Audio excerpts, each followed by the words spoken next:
Hi friends, Siragadikka ஆசை பார்ப்போமா? வாங்க சீரியலுக்குள்ளே போகலாம். என் சேனலை சப்ஸ்கிரைப் பண்ணாதவங்க சப்ஸ்கிரைப் பண்ணிக்கோங்க. இப்போ என்ன நடக்குதுன்னு பார்த்தீங்கன்னா, முத்தோட அப்பாவுக்கு இன்றைக்கி 60 நாள் பிறந்த நாள்.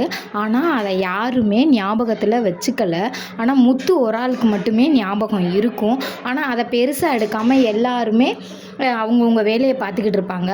அப்போ முத்தோட அப்பாவோட ஃப்ரெண்டு வந்திருப்பாங்களா, வந்து என்னடா உன்னுடைய பிறந்தநாள் யாருக்குமே தெரியலை அப்படின்னு சொல்லி மனோஜிட்ட சின்ன தம்பிகிட்ட எல்லாத்துட்டையும் கேட்கல. என்னது அப்படின்றாங்க. அவங்க ஒய்ஃப் முதற்கொண்டு என்னதுன்னு தான் சொல்கிறாங்க.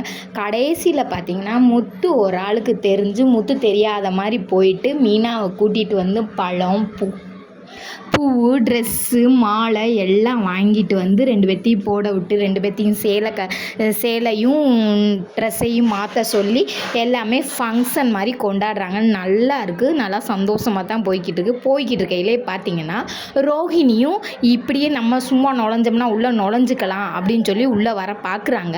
அப்போ எல்லாருமே வீட்டில் இருக்க ஒவ்வொருத்தரும் ஒவ்வொரு கேள்வி கேட்குறாங்க. நீ வந்தால் தான் இந்த வீடே விளங்காதுல, உன்னை யார் வர சொன்னான்னு ரோஹிணி அத்தை கேட்குறாங்க, முத்து கேட்குறாரு, அவங்க மாமா கேட்குறாங்க, எல்லாரும் கேட்குறாங்க. அதுக்கப்புறம் பார்த்திங்கன்னா முத்து ஒரு வேன் வாங்கியிருக்காரு. அந்த வேனை ஓட்டுறதுக்காண்டி அவங்க அப்பா கையில் அந்த சாவியை வாங்கணும் அப்படின்றக்காண்டி வேனுக்கு பூஜை போடுறதுக்கு எல்லோரும் வர்றாங்க. எல்லோரும் வந்தோடனையும் அந்த வேனை நமக்கு அமைச்சு கொடுத்தாருல அவரையும் வர சொல்லி அவர் மூலியமாக சாவியை வாங்கி அந்த வேனை ஓட்டுறாங்க. அது ஒரு நிகழ்ச்சி நடக்குது.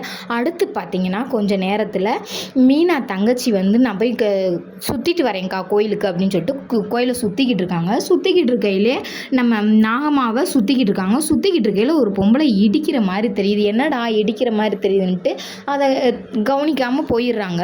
இங்கிட்டு போனோடனே பார்த்தீங்கன்னா மீனாவையும் இடிச்சிடுறாங்க. ஏம்மா பார்த்து போங்கம்மா அப்படின்னு சொல்லி மீனா சொல்கிறாங்க. மீனா சொன்ன கொஞ்ச நேரத்தில் பார்த்தீங்கன்னா மீனா தங்கச்சி என்ன செய்கிறாங்கன்னு பார்த்தீங்கன்னா என் தாலியை காணோம்னு கத்துறாங்க. அந்த தாலியை யார் எடுத்துகிட்டு போனான்னு தெரியலை.